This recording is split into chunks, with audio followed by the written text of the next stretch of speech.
The following episode was originally recorded for a private podcast as part of the Equipped for Life course. It has been edited for public release, but may reference training material from the Equipped for Life course. It's time for another listener mail episode. We've had a lot of questions kind of piling up. Like, we don't have literally a pile because we don't usually print this stuff, but we have a digital pile, a growing list of questions and topics that we need to cover. And so we're going to try to hit several of them in the next several episodes. Real quick, before we do, I just want to encourage people, if you haven't invited yourself or tried to get into the Facebook group, I want to encourage you to do that. I've sent an email twice to everyone on the list, or if you opened it the first time, you didn't get a second email. But for those of you that didn't open the first time, you would have gotten a second attempt from me. I'll let you know, we've kind of upgraded the course. We've added a new thing we really wanted people to know. We've added a private Facebook group. I explain why. If you go to the welcome page, when you first log into the website, at the very top, there's a link to a page, and there's a little video of me explaining why we're doing this and how to use it, explaining about the privacy settings, explaining about how to customize the notifications so you're happy with the experience, and then exactly how to invite yourself in. So we've got a lot of people in there now, but I know there are also a lot of people that are in the course that have not gotten in there yet. And so I just want to kind of, as a reminder, if you're hearing this podcast, that's because you're in the course, and so you can be a member of the Facebook group if you just go through that really, really quick two-step process. I've loved having people pose questions, and before Tim or I or Rachel can jump in and answer it, other pro-lifers are quickly answering those questions, and sometimes like really, really well. Yeah. There was at least one case I know where I didn't respond because the two people above me, like between them, had so well answered this question. It's like, I don't know what to add. This is perfect. This is like all the things that would have came to mind. It's like, it's all great. You guys rock. So I just love that the kind of where the community is coming together and helping each other out, but then also gives people a way to interact with us more. So I'm excited about that. It took us a little while, or it took me a little while at least, to figure out how I wanted us to do that and get it all set up. And now it's set up, and you should totally be part of it if you're listening to this podcast. So now we're going to do listener mail. We've got a bunch of topics we're going to do today. The first two of them come from an email that we got from Ellen. She posted on the forum a fantastic list of questions, like 4 or 5 different topics she wanted us to cover. We're going to do a couple of them in this episode, and we're going to save some of the other topics for even like the next episode. We're going to do a listener mail with Jacob on, because there's a few of those topics that we really wanted to make sure Jacob could throw his 2 cents in on. And so I'm going to sort of skip around on Ellen's kind of list of topics here.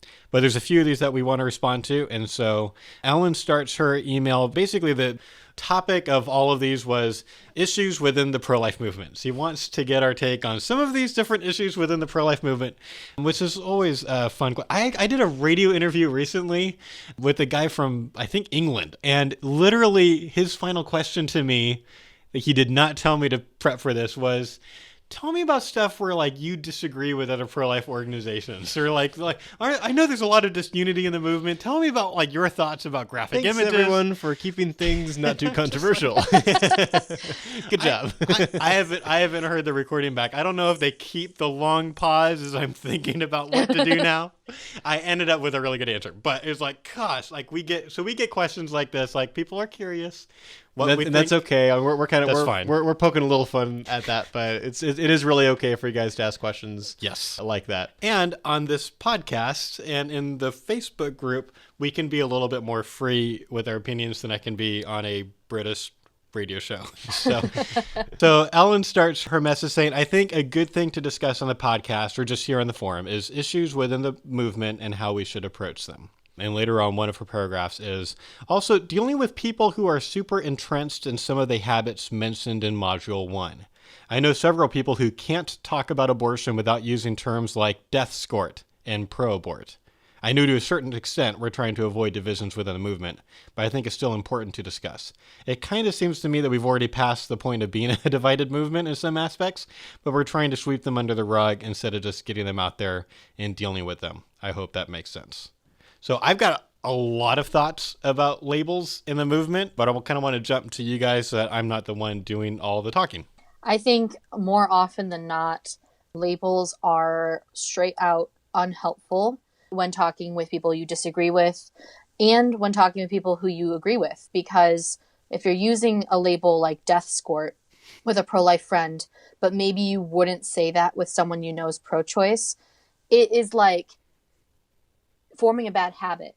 And oftentimes labels also, if they're about people, dehumanize the other person and allow us to form a concept of other for them instead of seeing them as the person they are as an individual. There's no question to me that the labels deathscort and pro-abort are both dehumanizing terms. So just for the sake of clarity, like forcing you to be clear, what is dehumanizing about pro-abort? There's an interesting thing, at least for me psychologically. So I feel like there's a difference between the terms pro-abortion and pro-abort. I think the term pro-abortion should at least almost always never be used for some reasons that I'll get into in a minute. But for me, like, I think pro-abortion, for example, is generally an exaggeration of where most people who would identify as pro-choice are coming from. For me, like, when I hear someone say pro-abortion, I just think, yeah, you're sort of kind of straw manning where a lot of pro-choice people are coming from, or at least it implies a straw manning thing where it's like they like abortion, they think abortion is a good thing, there should be more of them, where it's just not where most people are coming from. Although, of course, there are some exceptions. There are some people that pro-abortion is exactly the most accurate label you could give them. Yep. But for me, when I hear those pro-aborts, it actually kind of hits me in the way that like hearing a slur does. I'm not saying it's as bad as the N-word or something like that, but it feels like there's a similarity in kind. It feels like a very derogatory, very dehumanizing term. You're not describing their view anymore. You're describing who or what they are. And that bothers me a lot. Yeah, it bothers me. It makes me feel like that is now the new name for them. I wouldn't describe it, like you were saying, a derogatory term similar to like schizophrenic, where if someone who has been diagnosed with schizophrenia, that could be true for them. You know, someone could be truly pro-abortion, but you still don't want to call them a schizophrenic or a pro-abort. It feels like we're trying to make them lesser than they are in our head to make us more comfortable feeling negatively towards them or something. I totally agree with that. I'm very, very against using the term pro-abort. Right. But I find myself a little bit confused even in my own head at why exactly that is. Because there's certain kinds of terms that like it's inherent within the word that it's offensive, and like they're pro-aborting. Like if you strip away all the way it's used and that kind of thing, that there's something inherent to it. So I'm trying to figure out what it is. But maybe I'm wrong about that. So I think there's something about shortening things maybe that's causing problems. Like if you call someone a schizo, that seems worse than calling someone a schizophrenic. If you call someone a lefty, that's worse than calling someone a leftist, even though its root isn't an accurate descriptive thing. Is that part of what the problem is? I think that might be part of it. I think the bigger thing for me is more similar to what Rachel said, is you're reducing a person down to one aspect of their lives. And so if someone says, look at all those homosexuals, like they go by a gay pride rally or something like that, I'm a little bit uncomfortable. That might not be the best example, but like, so for example, I've got another preference towards saying pro-choice people instead of pro-choicers. Even though like pro-choice is totally in both those, like really emphasizing their personhood. These are people, I think is at least a really helpful thing to do. I'm with you on that, and I agree with that because of how I think the connotations work. But I'm struggling on the idea that it's wrong to call someone a accurate thing because that's like pigeonholing them as a person. People walk by a Christian parade. We don't really do those. But they walk by a Christian parade, it's like, hey, look at all those Christians. Like, that wouldn't offend me or bother me. Or all those, I don't know, conservatives, skinny people, maybe that's bad. Whatever group of people that I'm in or parts of my, I don't know, intersectionality, if I maybe used that incorrectly, Rachel. I don't know. Oh, gosh. I don't know. That He's doesn't seem necessarily offensive to me. Yeah, so it might be the combination of reducing someone down to this one thing and in a derogatory way. But I'm trying to figure out what makes pro-abort derogatory. I agree with you it is, but I want to understand why. Because I would imagine for some of our listeners, it might feel like maybe this is the connotation to you or to everyone on this podcast, but why? And that's what I'm trying to understand. It's a little bit ambiguous. I think it's a little bit rooted in like a psychology of just how language works. When you were saying leftist versus lefty, that really made me think about, okay, what are the kinds of articles I've read, conversations I've heard when people are using the word leftist versus lefty. And so it's the connotation. It's not the denotation. It's the same. Sure. The connotation's different in those two uses. Like on the other hand, like right winger, I think it's kind of rude. I'd rather be called a conservative than a right winger. Feels like a mocking kind of a thing. I have someone that I know who has a bad habit of whenever she's communicating with just people, just about her views. He's not very good at talking about things, you know? And so it's like mocking is something that's basically constantly going on. It's going to be in like virtually every conversation she's having about anything she is mocking other people. And there's this tone to that. There's a context of that. And sometimes it comes out in labels, but sometimes it's just like obnoxious questions, like leading questions and, you know, typing out that she's laughing in response to something that's totally reasonable. Like there's like all these different things that kind of come under this umbrella of mocking attitude. And maybe there is a context thing. Typically when I hear someone say, look at all those pro-aborts, they are also doing other really uncharitable things too at the same time. And also for me, I'm getting in the shoes of the pro-choice person saying like, hey, how am I going to feel at this point? Do I feel like I can have a good conversation with this person? Under the Facebook post where they put pro-aborts in the description, probably not. Because I feel like this person's painting with a really broad brush, and not just a broad brush, but a broad brush that's like painting with excrement. It's like not neutral paint. It's like really bad. Sure. And so there's an attitude there, and I don't know how to describe it more than I have. More than just mocking, I would say it's accusatory. That's the word I think of. Like when they're putting that label on your painting, it's like an accusation, like you're a pro-abort. Because there's this assumption going on about what the person's views actually are. There hasn't been that conversation yet. And what you mean is something different than if someone uses the term pro-abortion, or some of these things apply to both. Yeah. So, but I think pro-abortion is not as slurry. Yes. I think there's an accuracy problem, at least for most pro-choice people. Right. But I think it's not like a slur. Like, would we agree about that? Yes. Yeah. So if someone starts their post with, I hate it when all the pro-abortion people say this, like as the pro-choice person, I'm probably going to have a similar reaction in the sense of, I don't think I'm going to comment. I don't think I'm going to have a good exchange here. But I feel less like I've been called a name than if the person used this weird kind of modification thing of pro-aborts. This label that is meant to describe a viewpoint, and as I'll explain at some point in here, like I get sometimes we have to use labels, even though I would love it if we could not have to ever use labels, but sometimes you just have to use labels. There's a transition has gone from attempting to use a label to describe people's views to this label has actually been turned into a mean name. Sure. And more on the dehumanizing, you can't say pro-abort person, but you can say pro-abortion person. Yeah. Yeah, I think that sounds another true. degree. Maybe that's part of what's going on. It's another degree of separation. Let's jump back for a second. Rachel, you were concerned about calling someone schizophrenic if they have schizophrenia. Is that like a universal issue? Or is there like a context where a given person, you shouldn't describe them as a such and such quality? You should say they're a person with the thing, or like help me understand. Yeah, so a lot of what I studied in undergrad was for like mental health community, stigma and things like that. I took an entire class on schizophrenia, so that popped up for me. That's fine. And so all of the literature back from around like the 1990s into the 2000s, all of the literature refers to patients as schizophrenics in this area. Mm-hmm. And then it moved to a person with schizophrenia, and now it's a person who has been diagnosed with schizophrenia. Because sometimes diagnoses are wrong. Sometimes the person doesn't associate with their disorder. They consider themselves like a voice hearer, which is like a positive thing in some communities.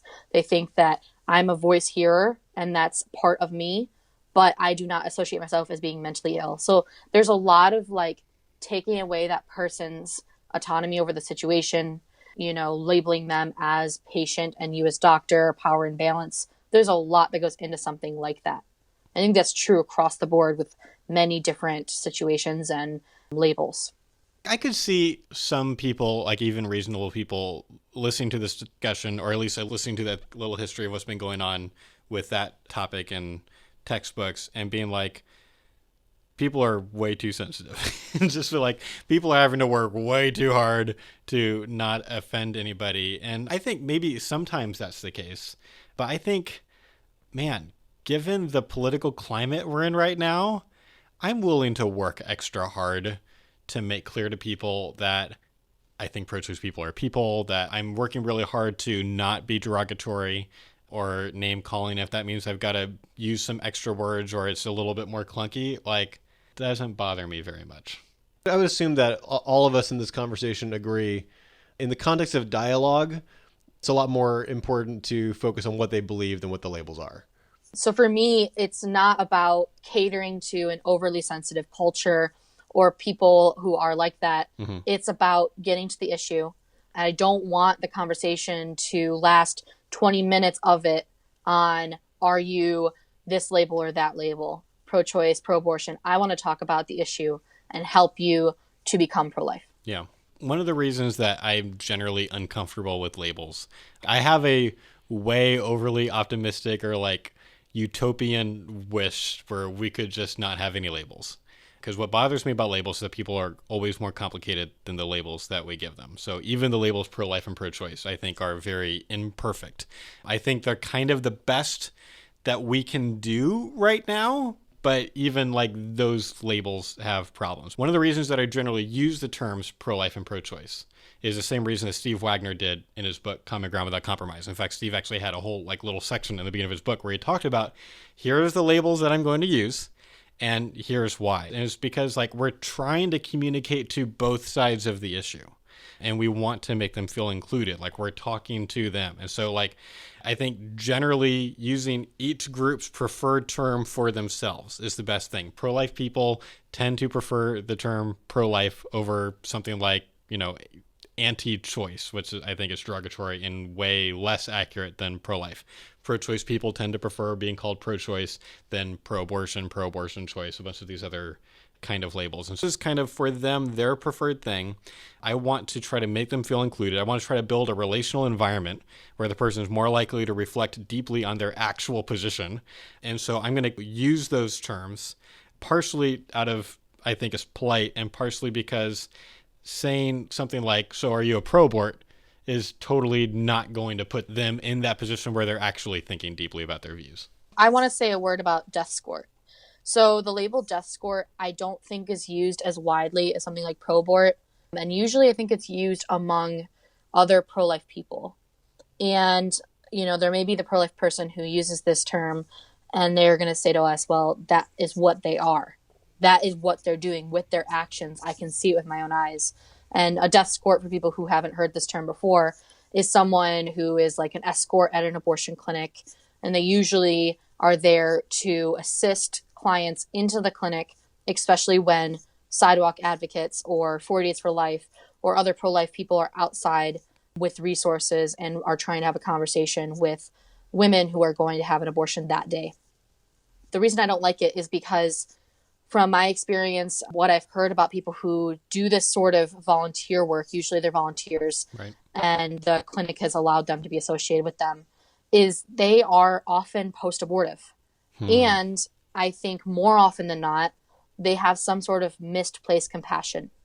And by calling them a deathscort, we're kind of ignoring that deeply held, influential things that have been going on in their lives that have led them to this point. I think it's just not helpful compared to what we could be doing, like building a relationship with these people and helping them to get out of any sort of work associated with abortion.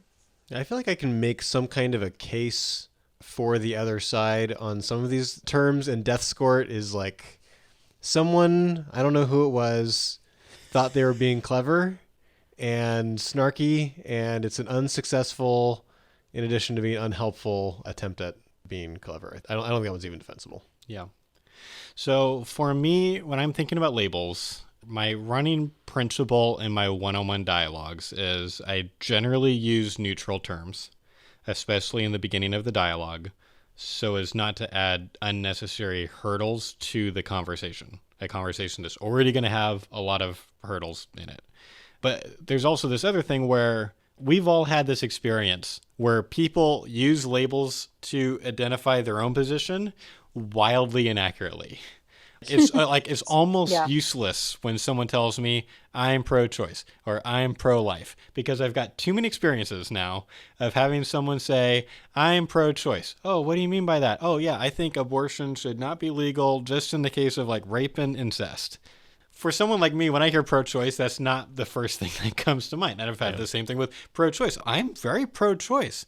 Oh, and then they're doing the thing where it's like, I'm pro-choice for all kinds of things, except the wrong choices. I'm against all the abortions. It's just I've learned almost nothing. I need to ask more questions anyway. If someone actually walks up, and usually this isn't what happens, if someone walks up and uses a label to identify themselves, I need to remind myself, okay, I didn't learn anything, and not take anything from that. And still, I've got to ask more questions. So tell me what you think about abortion. Tell me, do you think it should be legal for all 9 months? I'm starting to ask those clarification questions so they can actually define their view for themselves. I've got to do that anyway. So I'm never asking people, are you pro-choice? Because if I did, I've basically wasted some time and caused myself to at least be tempted to think wrongly about their view. Just start with really specific questions and forget the labels. Again, once we're in the conversation, I think we all agree, let's not waste time on labels. Right. Much better to talk about the issue. What is the unborn? Let's talk about bodily rights. Talk about whatever bad experiences they've had with pro-life people. That's probably a really productive thing to talk about for a lot of these conversations. Labels, not that important. The problem is when we're talking about abortion, not in the dialogue, right, we end up having to use labels. We want to be idealists, and we're just never going to use labels. I had a friend from college one time, he wanted to respond to someone asking him if he was a Christian. It's well, I don't know what you mean by Christian, but I love Jesus. It's I have a certain kind of sympathy for that. That's kind of cool. Yeah. Not my style, but I get that. Because he doesn't know what their connotation of Christian Correct. is. If by Christian you mean a judgmental, awful person, then no. That's not what most people mean by Christian. Yeah. And so at a practical level, we do need to use labels. It's shorthand. Inevitably that's going to happen. Yes. And language does matter at some level. So we can move forward with the assumption that in the dialogue, don't burn your time unless you really, really have to. Right. Although I think even then, there's lines that I'm going to draw. Yeah. If they want to go through the conversation calling me anti-choice the whole time, I'm just going to stop. Yeah. Part of that is that's a signal to me that they're not being open, they're being hostile. Mm-hmm. And also, I think you can take the principle that we all agree with here too far. You can say, but I want to have the conversation, so I'll just put up with any abuse they want to put me through. Yes. This goes into what we've talked about previously. There is a time to end the conversation. Yep. If you're just willing to put up with anything, then, you'll put up with a lot. Right. But it's appropriate to draw a line somewhere. I think we should turn the other cheek to some extent and, not be Mr. Self-Righteous. But assuming that they're not going, really obnoxiously far, we can at least use neutral terms. Yes. The question is, when we're writing blog posts, when we're speaking in public, those kinds of things. Yeah. The fact that for years now, I have basically solely used the term pro-choice, even in blog posts, even in speeches in front of at least mainly pro-life audiences. This might be at least one of the most common reasons pro-lifers come and wag their finger at me. I've gotten a lot of complaints from pro-lifers for using the weasel word of pro-choice. Pro-choice is meaningless. Everyone's pro-choice. I don't know why I'm it doing is kind meaningless. of a Trump voice. I agree. Yeah, I agree. All the terms have problems. And one of the problems with pro-choice is everyone's pro-choice about some things, at least some things. And so I'm interested in hearing your guys' responses to two different counter-arguments that I've heard from pro-lifers about the labels thing. And one of them is, look, when it's just pro-lifers hanging out, then we should be able to go back to the quote-unquote more accurate terms. Pro-abortion is the more accurate term. So, okay, fine. For pragmatic reasons, we can say pro-choice when we're with the people. But when we're together, let's make sure we've got our heads on straight and that we're not compromising or causing ourselves to kind of go into this pattern of compromising. Let's use the more accurate labels like pro-abortion, or for some people would even say, let's use terms like pro-abort when we're just together. What would you guys say to that? If you think that it's compromising to say it when you're just around pro-life people, then logically you must also think it's compromising when you say it with pro-choice people. So that's my first concern. If you're going to get into that kind of a habit among just pro-life people, you're going to be in that kind of a habit with pro-choice people. And obviously we're concerned about that. So that'd be my first response. And watch all of Module 1, Lesson 4, which talks about some of the problems with this. You're building these bad habits in yourself. You're actually hurting yourself. If it's true that these labels are generally inaccurate to describing most people, you're actually not helping yourself or the other pro-lifers that are around you. I think I want to change the example a little bit. Okay. I don't like the pro-abortion example because I really do think that that's inaccurate to most pro-choice people. Okay. But I'm also honestly sympathetic to the objection that the word pro-choice doesn't mean anything. It is like imbued with meaning only because it's only used regularly in this context. Right. Like there's no etymological connection to abortion with that term. Sure. I think that creates okay, well, what do we then call them kind of problem? Because we also don't want to say pro-abortion. I think pro-abortion choice, which is, I believe, is the approach that Charlie Camosi uses in his book. I know that's what Frank Beckwith uses in at least one, if not both of his books. I think it's the most accurate label. I've used it sometimes. It's just really clunky. It's clunky. I would agree. That's the most accurate one that I'm aware of, at least for most pro-choice people. So if the person's coming up to you is saying, why don't you just call them pro-abortion choice in your speech? It's okay to just be accurate. I think that's fine depending on how pushy they're being. Like I've had people come up to me after speeches and like give the same kind of thing or hassle me about the word preborn versus unborn, which we should get into at some point, and be like a little bit too strong in their objections. But assuming that they're just saying, hey, why not? And they're being respectful, I think it's a fair question. Yes. I don't think I have a very strong view. I think I could be convinced that in a speech, it's better to just say pro-abortion choice.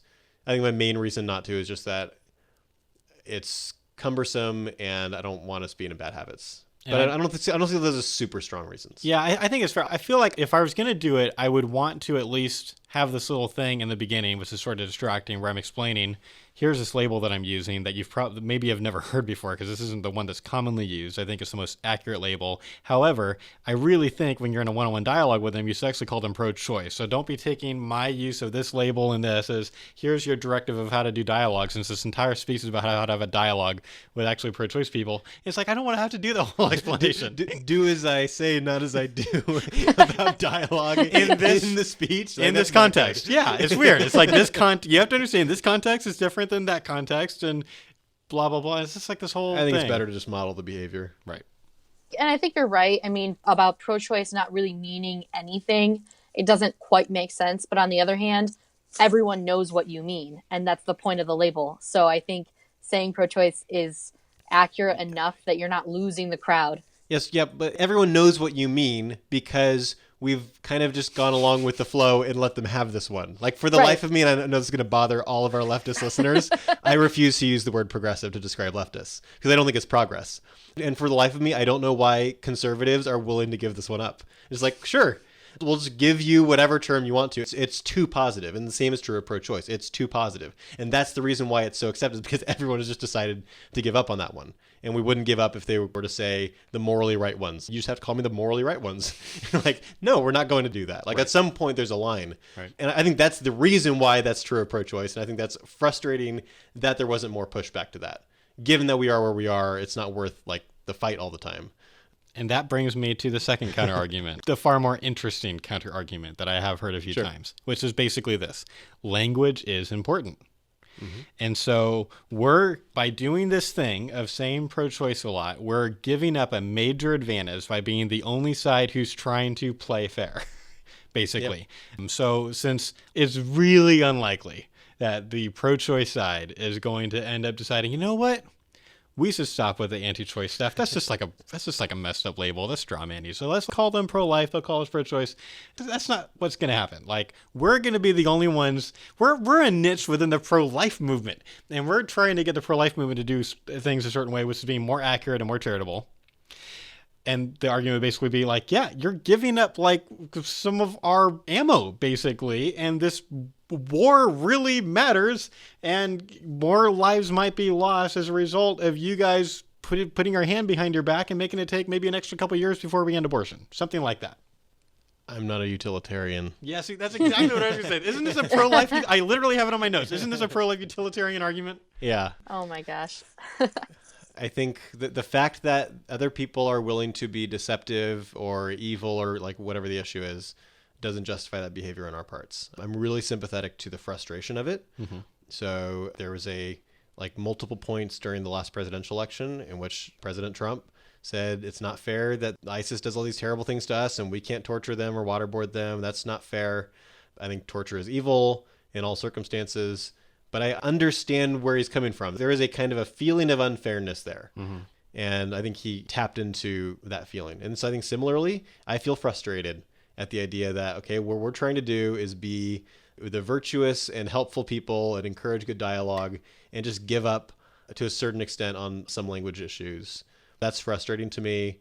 And I also think the fact that the other side is evil doesn't mean that we have to be evil.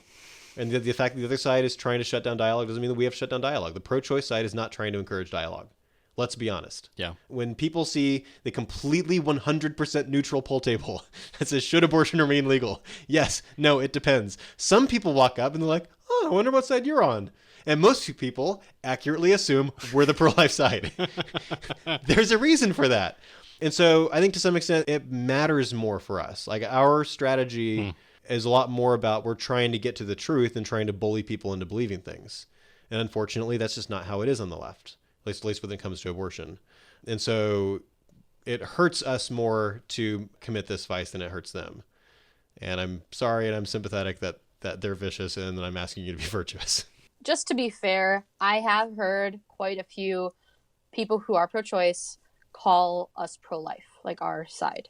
I don't think that they completely don't. I do think that anti-choice and pro-birth are also really common, but they say pro-life. Yeah.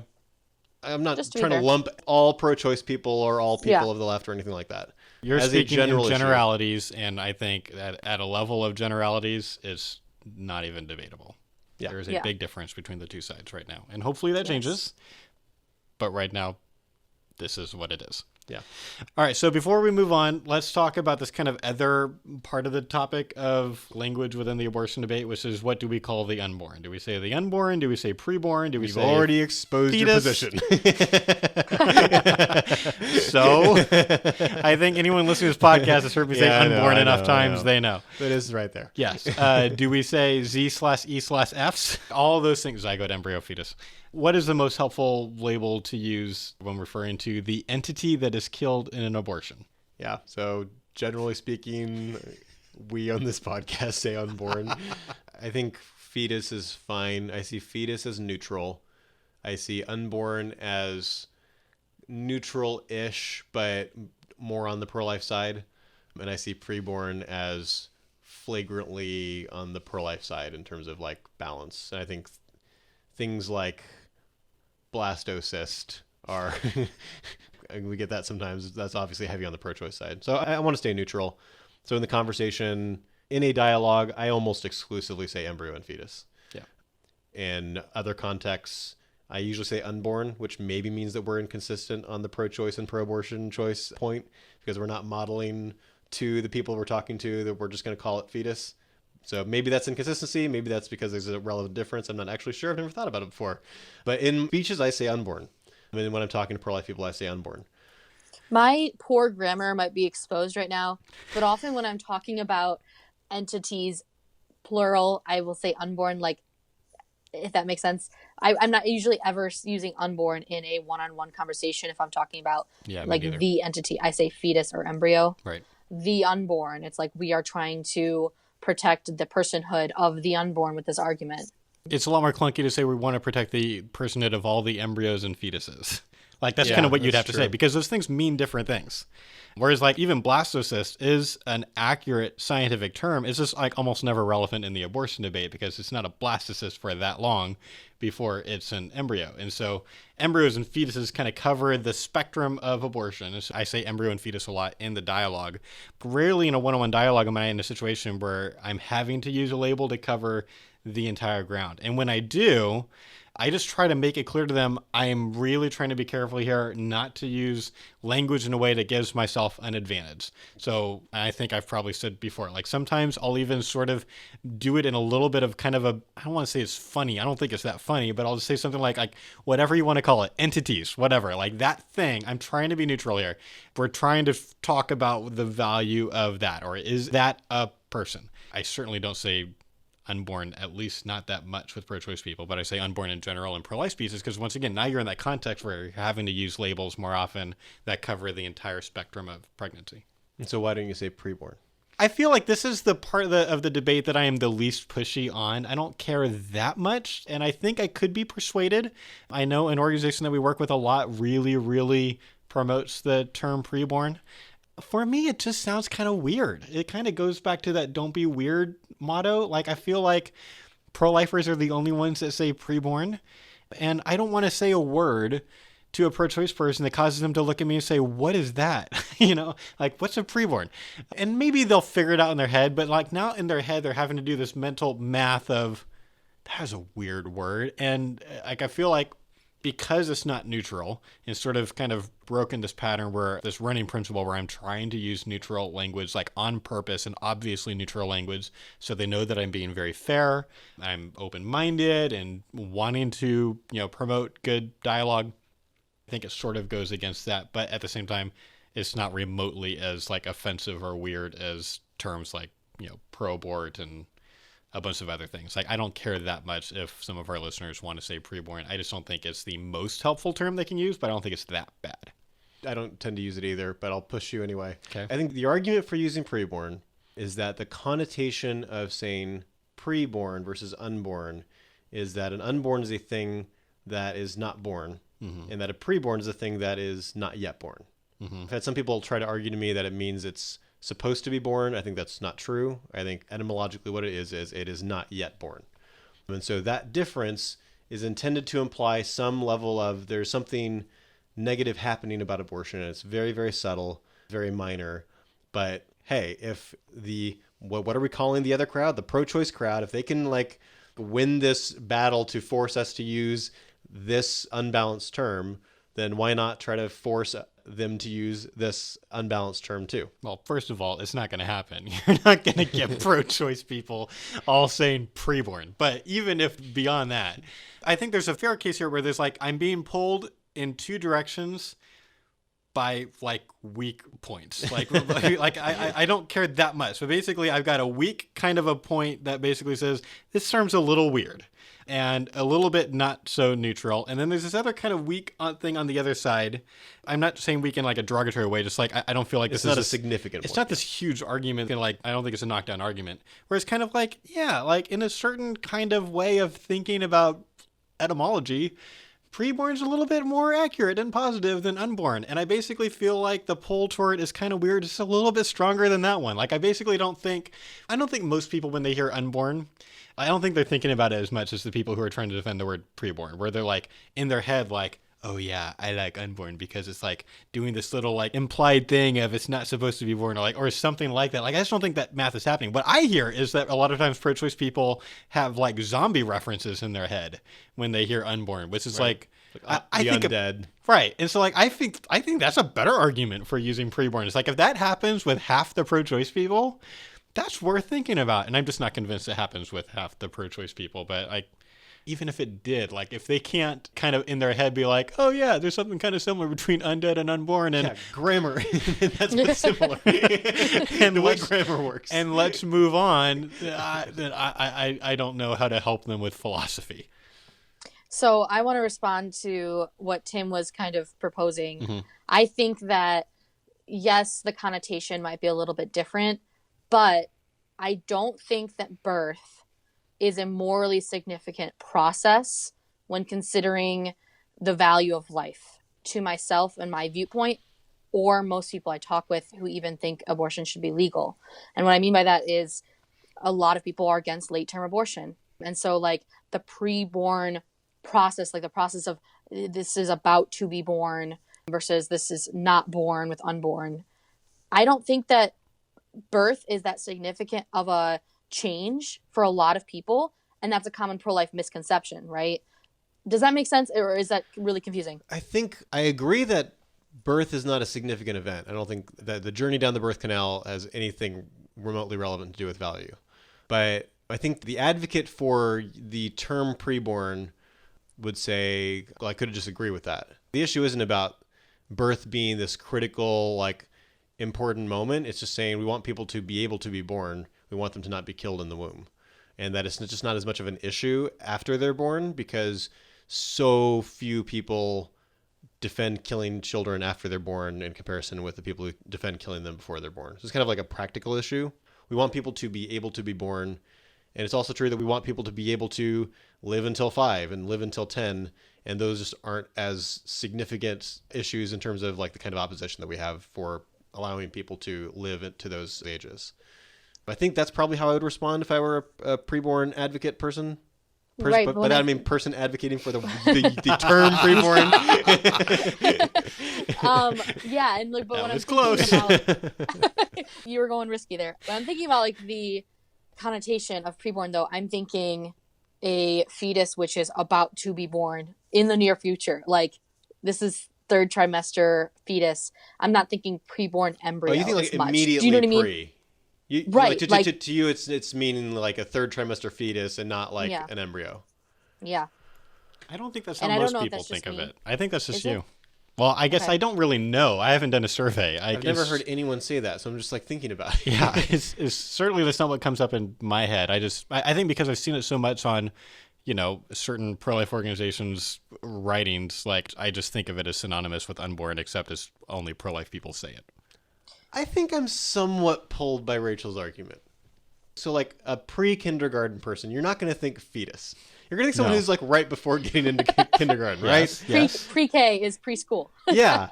I think there's something there. I don't know if that's inherent to the language itself or if that's just common. Like it's natural to say like right before this thing, we say pre this thing. And so it's just like how the language is naturally used. I think there's something there. That's interesting. If you're trying to influence someone psychologically with the term preborn, you should just use an argument first off. But if you are doing that, To be fair, language does matter. Like don't Language does go matter. too far.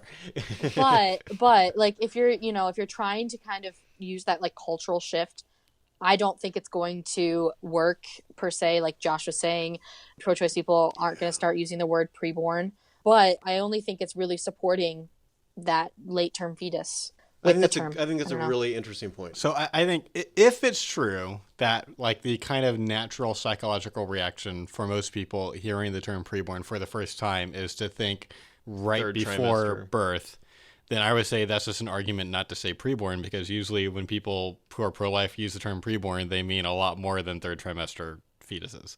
But I don't know if that's what the psychological reaction would be of most people hearing it for the first time. I feel like that's pro-life jargon seems more plausible to me as the initial reaction, but I might be wrong. I think I suspect that there's something there, but it's pretty subtle. But I have my suspicion. I'd like to try a really informal survey. So I want our listeners to ask your pro-choice friends if they've heard this term before, and if they have, what it makes them think of. If they haven't heard it, what comes to mind? Like have them close their eyes, think of preborn, see what they say. And leave it in Blind the study. comments. Don't tell them what it's for. Yeah, and if No one that already, listens to this podcast is allowed to answer. and if they've already heard the term, see if maybe you could ask them like, can you tell me what you thought the first time you heard the term? Like, Yeah. can you bring yourself back to that? Post them in the comments below. I am super interested in. We'll that get like question. one comment. We'll I get one. thought- Like, I thought precog the first time that I was in like Minority Report, the sci-fi movie. It's like Yeah. people that have precognitive abilities. Oh, I my thought it goodness. was really confusing and weird the first time I heard it. Anyway, All right, can we move on to the next topic now? Okay, so now what we're going to do is the lightning round because we have 3 other topics on here and we've been going for like an hour. So we're gonna try to hit these relatively quickly, which I don't think should be a problem. I certainly don't have a ton to say about these 3 other topics, but I think they're all worth talking about. So this is one other thing that Ellen was asking us to talk about. So what she said was, another one that comes to mind is how many major pro-life organizations, both nationally and locally, feel the need to also include topics such as traditional marriage as part of their message. I'm a Christian myself, so I don't even necessarily disagree with their views on this, but it just seems like a weird, unrelated thing to bring up. It makes it difficult for me to include my atheist LGBT friends in pro-life events. Thoughts? so I feel like I've experienced more like the other side of that, which is when I do outreach, I have tons of people asking me about my opinions about gay marriage. Less so now than a couple of years ago. I think there's a natural assumption that people make that people who are pro-life are probably also traditional marriage people, which is more often than not true. And so it's like, well, if you think this, then, well, what do you think about this? And like they kind of change the subject. Sure. And I think that sometimes that's a fine thing. And we've talked about that as a positive opportunity to share an argument about something that a lot of people haven't heard good arguments about. I'll post a link in the description to a speech that I gave at Students for Life, although to be fair, I think you wrote most of this section of the speech, but talking about kind of how this can be a really helpful thing if someone brings up same-sex marriage and kind of changes the topic. This actually might be a good thing. Yeah. So like that's like where I first go when I think of the connection between the two issues. I think there are certainly deeper level idea connections between the issues, having to do with the nature of sexual ethics. I don't think we need to go into right now. I think I'm sympathetic to the frustration of feeling like if you're going to hold the pro-life view, that means you have to hold the view against gay marriage or whatever. Certainly, I don't think you have to. It is very common that people in the pro-life camp are also in the traditional marriage camp, and I don't know. I think that I would imagine would be frustrating. I'm not sure how to help. So having said that, I basically agree with Ellen. I think it would be helpful for pro-life people to not do these issues at the same time. I think if we want to end abortion, we want a big tent, and we can very, very easily bring people from other communities into the tent against abortion. And it's a lot harder to bring some of those communities into a tent that also we've got to be against abortion and against gay marriage and for let's throw in young earth creationism too while we're at it. I'm not trying to be like mocking to creationists or something, but we get a smaller pool the more things we add on. Yeah. And that makes it harder. I have a lot of sympathy for organizations or people running events that do this sort of thing. They're having a pro-life event, and so then they throw on top different religious things or something related to sexual ethics.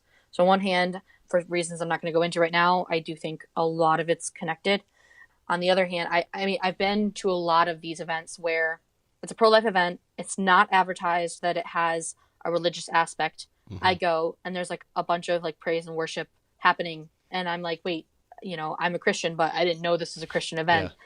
And if I wasn't, or I had brought a lot of my atheist friends with me, that might make them really uncomfortable. Yeah. Might make them feel like they're not wanted in the pro-life movement. And they definitely are. And I feel that most people in the pro-life movement want anyone they can get beside them doing good work. Josh, you and I went to an event a while ago. I don't want to be specific.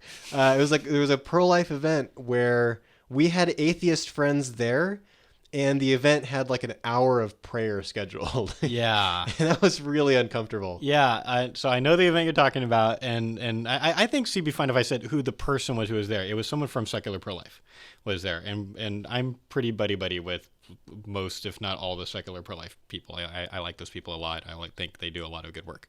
And so I'm hanging out with one of their volunteers at this event, and we're C likes us a lot already. So C, of course, she was like, oh, I'm going to sit at the Brom Bros table or whatever.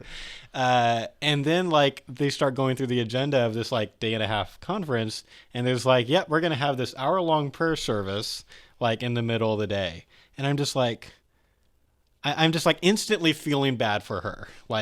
How is this going to make her feel? What is she supposed to do now? There's 150 people here. It's not it's not a huge event in the sense of there's not thousands of people here. It's spread out. Everyone's at tables of 8. And so it's really obvious if someone boycotts a part of the thing. Yeah. And so I spent a little bit of time having an inner monologue, totally ignoring whatever the speaker is talking about, kind of trying to figure out what do I want to do something about this? And ultimately, I basically invited her to go to Starbucks with me during that period so that we could both go. I can't actually remember if we did. Yeah, I don't remember that either. I remember she really appreciated me inviting her to do that. I feel like we were doing a different thing at that time anyway or something. I think something. I forget exactly what happened, but at least that's this thing that happened. And I remember for her that was really helpful to know. Okay, she's got kind of this easy out. The point here is you should be thinking when you're working on a pro-life event, expect there's going to be pro-life atheists there. Expect there are going to be pro-life LGBT people there, because more often that's going to be true. There are more and more atheists and LGBT people coming into the movement. That's a really, really, really good thing. Yeah. And that means that we might have to change the way like we think about these is we're like sort of we're in this mindset of always expecting, oh, pro-life conference, it's just going to be a whole bunch of middle class either Protestants or Catholics who are also pro-life at this thing and also believe all these other things that are kind of similar, and so it's fine if we have like this whole long prayer service, like everyone's going to be super into it. Like I don't think that's really helpful now. There's a post, I think I can find it on the Secular Pro-Life blog, where two of the secular pro-life bloggers went to a Justice for All seminar that I facilitated in Fresno. And I made some really, like, I knew they were there. I knew who they were. And that was, like, helpful for me, although I didn't do a lot differently than what I usually did at those seminars, which is I made some very conscious choices to try to help everybody to feel included. And some of those things, like Steve Wagner had even taught me. So, like, the occasional times where we did have a short prayer, I'd say, pray with me if you follow Christ. And like trying to instantly, okay, if you're an atheist, you have an out. You don't have to pretend. You don't have to close your eyes. You can just like this is this little thing we're going to do real quick. Part of like this whole family thing that's going to happen, and you're just kind of there, and it's totally fine. You're super welcome. Another thing was making sure I specifically welcome them. I said, hey, we have two awesome people from Secular Pro-Life here. Please, you should ask them questions during breaks because they have a lot of really interesting and helpful things to say. So they ended up writing a blog post with like 4 things that I did that made them feel welcome. I don't remember what the other 2 things were, but those were 2 of them. And it's just like, and we've done that all those things at ERI seminars too. It's like, just work extra hard, be intentional to make everybody feel welcome. And yeah, I think that means we're going to spend less time in prayer and less time doing praise and worship at the pro-life event. And I basically think that's fine. We've got church. It's going to be like, it's okay. Like, I basically think it's okay. Let me give like a minor pushback. Okay. I basically agree with all of that. I think it is okay for a group of Christians organizing a conference to want there to be a prayer time or a praise and worship time or something. I think they should advertise that that's going to be the case. Advertise it as a Christian pro-life conference. And like that doesn't mean that atheists aren't welcome or something. But if you're an atheist going into a Christian pro-life conference, you should reasonably expect there's going to be religious-y things there, and you should go and just kind of like be willing to tolerate that if you're going to go, and that's kind of how it goes. It's totally not wrong for a group of Christians to want there to be prayer, because the religion is really important to them. It's important to us, and that affects us. And it's okay to want to pray for an end to abortion at an event like this. Just make it clear that that's going to happen before they get there, and so they don't feel weird about it. And like separate the 2 things out. So in your advertisement, say, all right, at 12:30 we're going to have the prayer service, and then at 1:00 starts the pro-life conference. That's going to be till 2. So if you're an atheist and you don't want to come, you're welcome to come. But if you don't want to come, have a long lunch. and join us at 1. That's when all the pro-life-y stuff starts. Like I think something like that is fine.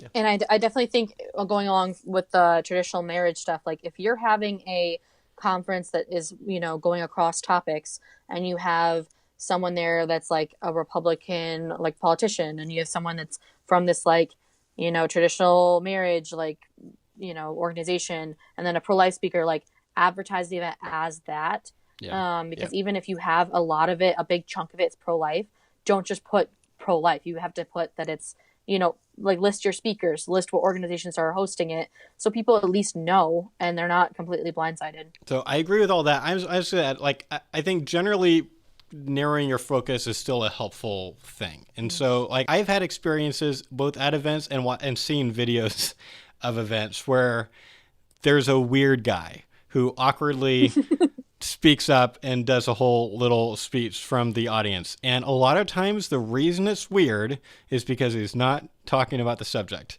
It's some old guy standing up and making a whole Second Amendment related speech. And it's like, the weirdness is not that there's this old guy who's pro Second Amendment. The weird thing is you're at a pro-life conference and that has nothing to do with anything that's being said. There's this awkwardness. There's general conservatism in the room. So like, kind of feels like. And so I think it's better to, instead of being like, hey, let's have a conference where we have a speaker that talks about every single amendment, and like a huge constitution related, like this is a pro-life conference. Let's talk about abortion. We can talk about stem cell research, talk about euthanasia, and there can be like the young Republicans are going to, of course, it's going to be more general, or the young Democrats thing is going to be, more general than a very specific thing. I think generally having kind of clear focus, I think pro-lifers need more focus anyway. So I want to help model that and help avoid weird, awkward, uncomfortable things at these events anyway, especially for the newcomers who are there. They're like, what is going on? Like that kind of thing. Yeah, I think it's fair. All right, moving on. We had a different question from Melissa. I hope I'm pronouncing your name right. From Australia, who asks this. When having discussions about the equality of the preborn, do you get pushback about equality of homosexuals? I know these are two very different discussions, and no one is talking about killing homosexuals because they are unequal / not human, but I imagine the quote-unquote marriage equality topic may come up in conversations. Maybe not so much in the U.S. since the Supreme Court ruling, but here in Australia, same-sex marriage is still not recognized / legally valid relationship. So I'm imagining someone calling me some sort of hypocrite if I use the word equality and yet am against same-sex marriage. I'll tell you real quick what because I knew there was going to, this email happened a while ago, so I knew it was going to be a while before we could do on the podcast. I'll show you real quick what I emailed back to her, and then just see if either of you have anything to add. I said, interestingly, it doesn't come up as often as I first predicted it would, as it seems a really natural direction for them to go after we make the equal rights argument. I usually clarify that what's most obvious to me is that all the human adults get an equal right to life, at least, regardless of how many other rights they should have equally. And then I consider it also be worth you checking out the last 5 minutes or so of that same speech that we referenced earlier, where we're talking about being willing to change topics and gave some specific reasons why it's sometimes fine if the conversation shifts to same-sex marriage. So anything either of you want to add to responding to Melissa? I think your response was appropriate, Josh. I want to share a quick story from the first time I presented the equal rights argument in public, even though I wasn't even on staff at all. I used to mentor a group of high school students. They're like a pro-life high school club. Mm-hmm. And I mentored them for a little bit over a year. And they had asked me to do a presentation at their high school so they could bring all of their friends and get more people in the club and all this. And so I decided to, credit Equal Rights Institute with most of the material I wanted to present. And I shared how to successfully make an equal rights argument. And after the speech, a woman from the community who's very involved with pro-life things had her notebook, and she had taken so many notes. I was kind of freaked out by it. It's a little intimidating because I'm like, do you know the speech better than I do? So she's like, I liked what you said, but I don't think I can use that equal rights argument. And I said, okay, was it confusing? Do you think it's too challenging? She's like, well, I'm against gay marriage, and so I can't use it. And I was confused by it because in my experience using the equal rights argument, I've never had anyone bring up marriage equality, issues or anything related to it. And so my response was kind of similar to yours. But pretty much I said, I'm making a case for equal right to life. And this is a specific right I'm making a case for. And I do think that we could have other rights, but I actually don't think that marriage is a right. I think it's a privilege. I think it falls in the privilege category. And I have some evidence to show why I think that. So, one, I don't think that people in general should be able to marry whomever they want. And I also think if I don't marry someone, I'm not violating their right to marriage in any way. And I think that if I kill someone, I'm violating their right to life. But if I refuse a proposal, I'm not violating anyone's right. And so, that instinctually to me is strong evidence to show me that it's more in the privilege category. And I have some other reasons to think that about marriage. So I don't think that it kind of clashes with the equal rights argument at all. But I do see why it would be a logical thing if someone wanted to bring it up as so you made this argument, what do you think about this topic? That's not unreasonable to me. But Tim, have you ever had this experience come up? Loads of times. Yeah. Really? Yeah. Really? Okay. Yeah. I've had it come up many, many, many times. And I think Melissa has intuitively, what's the word I'm looking for? Astutely is the word I'm looking for. Astutely noted the connection here. And to some extent, that's intentional on our parts. We're trying to tap into their intuitions. At this point in culture, Americans are very into equality, and a lot of it has to do with gay marriage type stuff that like contributes to their views. And so we're kind of trying to harness some of the wind that's blowing that sail and get it into our sail too. And so because of that, inevitably, sometimes it's going to come up. It surprises me, Josh, that this hasn't happened to you very much. And I'm not concerned about it. I don't think it's an issue that should cause people to not want to go that direction, because as you both said, like you can just be really clear and narrow. You can say what I'm talking about is equal right to life. No controversy over whether or not gay people have a right to live or whether people should have a right to kill them. Like obviously no one should have a right to kill people just because they're gay. Like if they're a murderer, if they're like a serial killer, then some people will think the state can kill them, but that's because they're killers, not because they're gay, right? Right. And so like you can make that, and that's a pretty effective kind of evasion. Like you can try to like stay on the topic you want to talk about. I think in some cases, and like you should listen to the audio of the speech Josh gave a while ago. In some cases, it's really helpful to them to hear your view on this. But I don't think if you don't know how to defend your view on the marriage question, that should mean that you shouldn't use the equal rights argument. You can just say marriage is more complicated. I'm not sure. Certainly, we have an equal right to life. We can at least start there. Okay, last topic. So Jason emails me a while back, and he emails me an email that he got from a woman he says is in Buffalo, New York. And he basically wanted to know, how would you respond to this thing that I got emailed to me? So here he's quoting this pro-choice person who says, not too long after college graduation, I lost my health insurance I had under my mom. My job didn't provide health insurance at the time, and I certainly didn't have enough money to afford my own. I went to Planned Parenthood. For 5 years, I went in to get my yearly pap smear. They treated me for several UTIs and yeast infections. I've always been prone to those. I paid next to nothing for the awesome care that I received. They were the first to tell me that I have a tilted uterus. They even helped me get control of my acne so I could start feeling confident.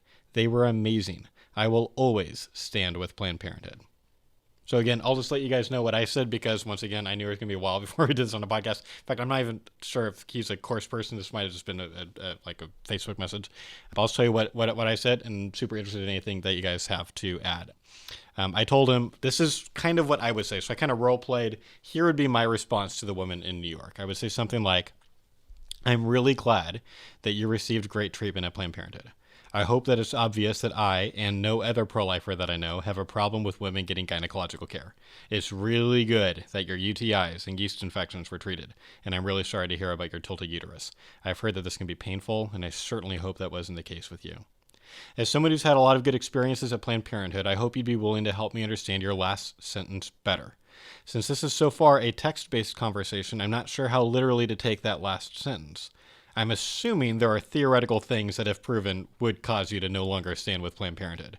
And either the controversies from the past are things you don't believe to be true, and or they don't rise past the threshold of something bad enough to cause you to not support them. Is that a fair assumption? I'd rather you tell me about your actual views than me guess wrongly about them.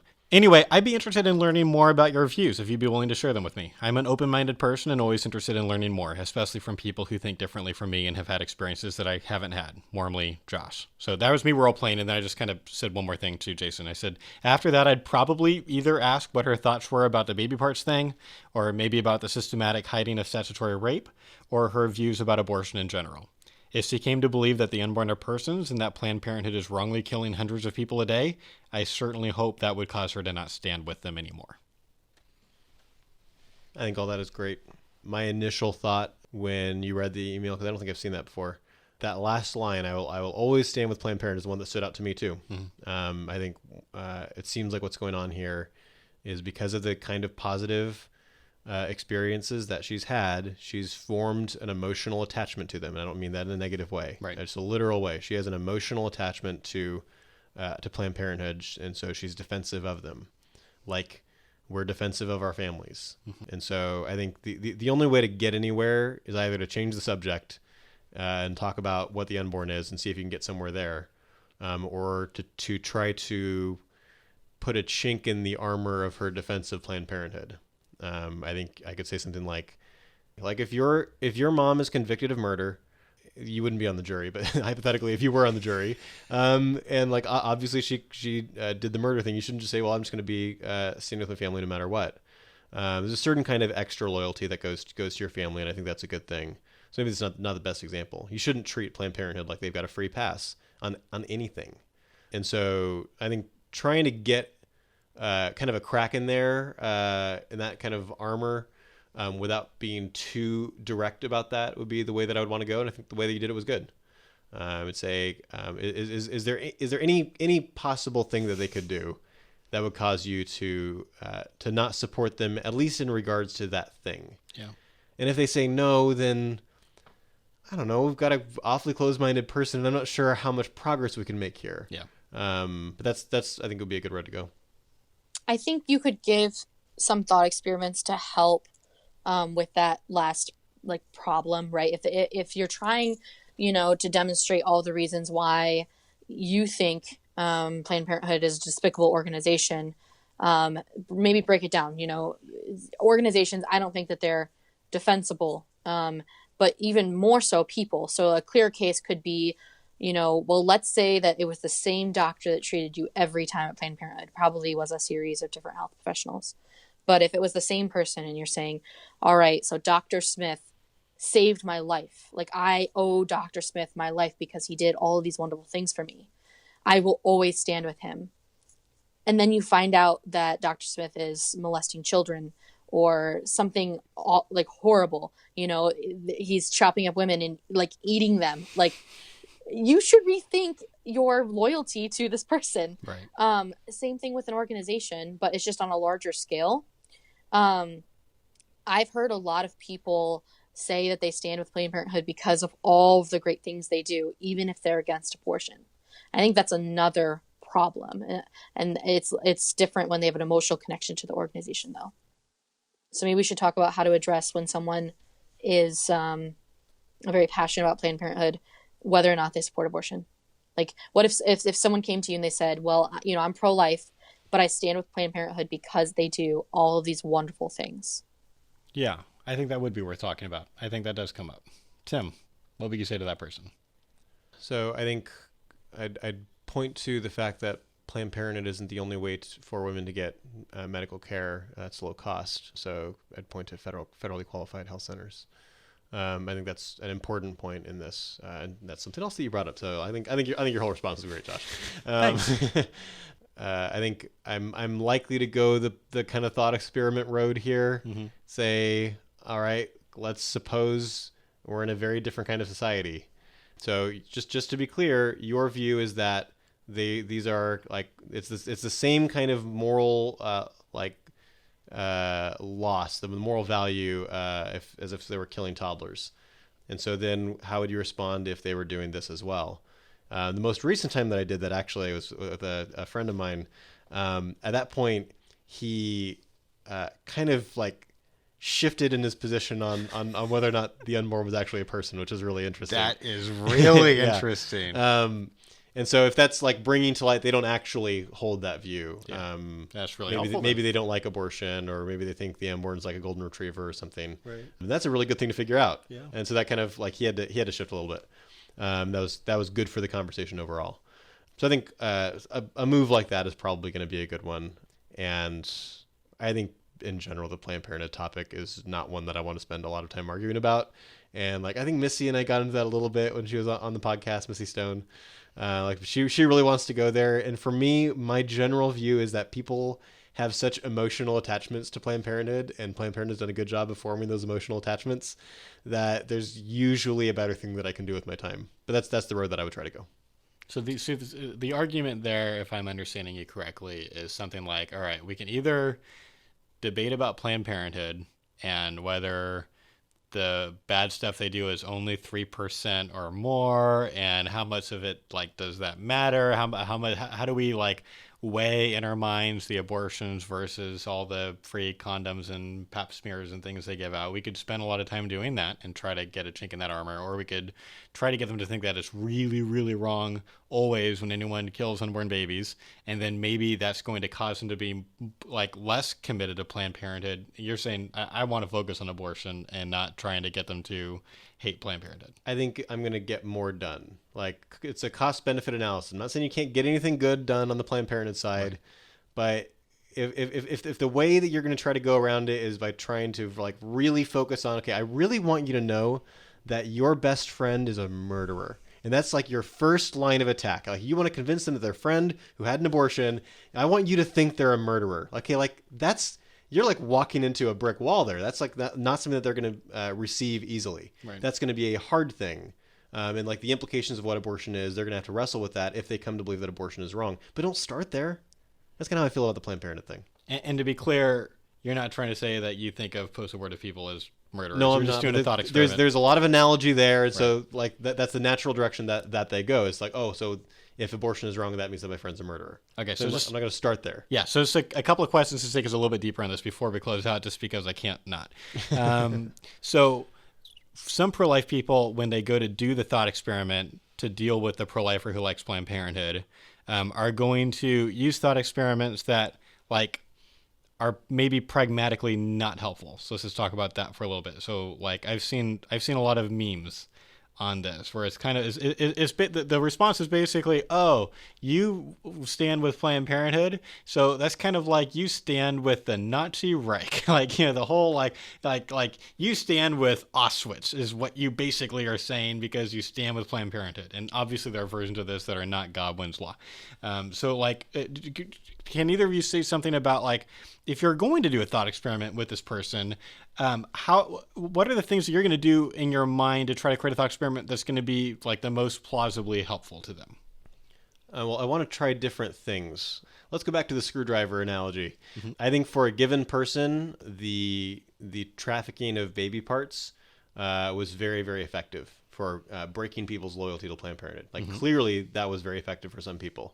For other people, it just made them dig in harder.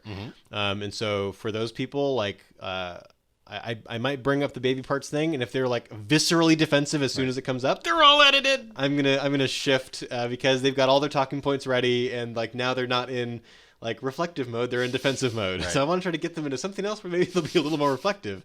In which case a thought experiment, okay, like let's suppose we're in a society, it's kind of like ancient Sparta, where like infanticide is okay for X, Y, and Z reasons, and Planned Parenthood is the organization that helps make that happen in a way that's really humane and safe and whatever else. Like, how would you feel about that? Would that at least affect your views? Right. And they're promoting, like really encouraging people, you should really do this and pay us to do it. Like there's a conflict of interest. Like, how do you feel about that? I'm going to go that direction because like it's a thought experiment. And the fact that it's disconnected with real world controversies means hopefully they haven't thought about it before and they're not going to be immediately defensive. But it depends on the person. So I think the approach has to be a little different if you're talking to a pro-life person who's standing with Planned Parenthood and a pro-choice person who's standing with Planned Parenthood. But helping them to understand that abortion is very, very important to the organization is helpful for me. And so my go-to analogy is always baseball. So when people are going to a baseball game, they are spending money on a lot of different things. They're paying for parking. They're getting their peanuts and their pizza and their beer. They're getting a hat, a t-shirt, and a baseball glove. I mean, if they're spending a lot of money, they're doing all these different things. The services that this MLB stadium is providing. But they're there for the baseball. And so baseball is the business that stadium is in. They're not in the hot dog business or the parking business. They're in baseball. In the same way, Planned Parenthood's business model is centered on abortion. They're in it for building a clientele which is coming for abortion, either now or in the future. And so, yes, they may provide pap smear or breast exam or the birth control or sexual counseling of some sort or whatever it could be. But their business model is focused on abortion and then later fetal trafficking, as we've seen. So those are the issues that I am trying to focus on and convince this other person that's why I don't support Planned Parenthood. It's as if I thought baseball was immoral.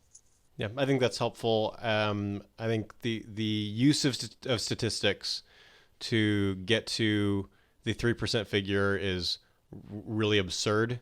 I think if you factor in like the nature of the business model, the cost of what it takes to do all of these different things, it costs a lot more and is a lot more fundamental to how Planned Parenthood operates to do an abortion than it is to hand out 99 condoms.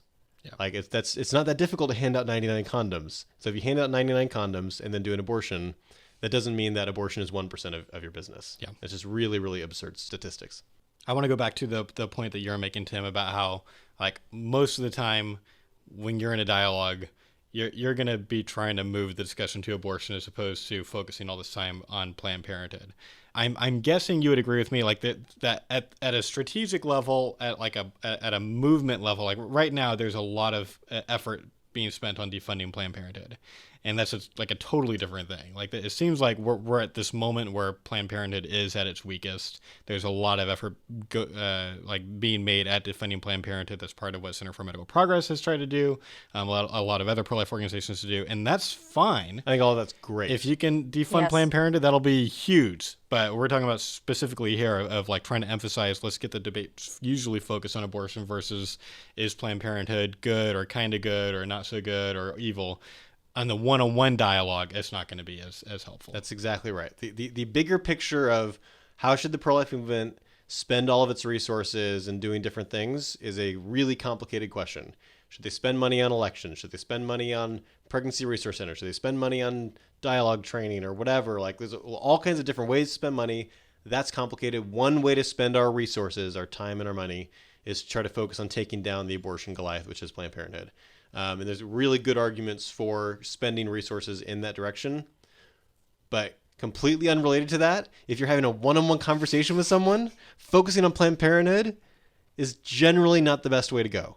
I'm sure there are exceptions, but given the kind of emotional attachment that they have, it's not the most natural way to get people to feel receptive. They are going to feel immediately defensive. And that's not going to be helpful for the dialogue or helpful for them changing their minds.